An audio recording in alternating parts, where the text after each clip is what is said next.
Слушай, а высади здесь, пожалуйста. Ага.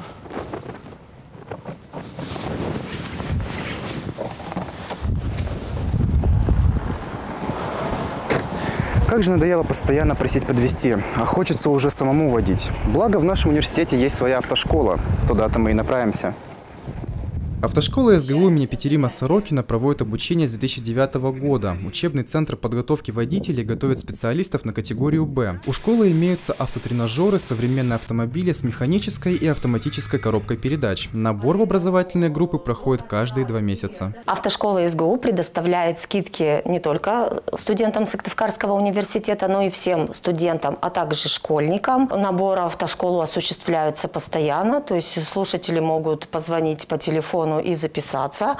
Также могут прийти в главный корпус университета, в Институт непрерывного образования, лично оформить договорчик. Образовательная программа состоит из дистанционных и очных занятий и вождения. Теория включает в себя уроки по ПДД, медицине, психологии, устройству автомобиля и основам законодательства в сфере дорожного движения. СГУ, потому что она, во-первых, ближе всего ко мне, к моему дому. Во-вторых, у нее самые положительные отзывы. Я прочитала из всех, которых я сравнивала школ.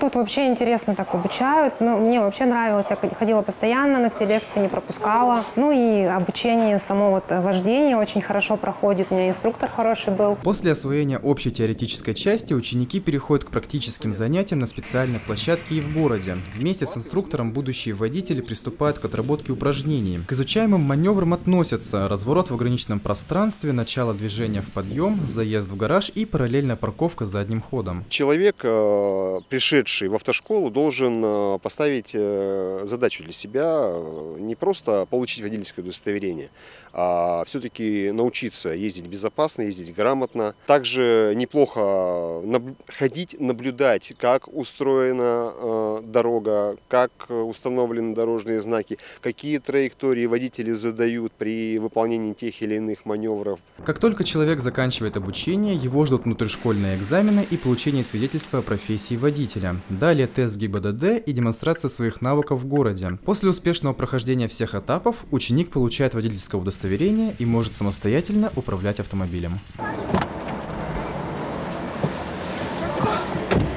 Здорово. Здорово. Ну вот, другое дело. Теперь я могу возить своих друзей. Заодно покажу, чему научился.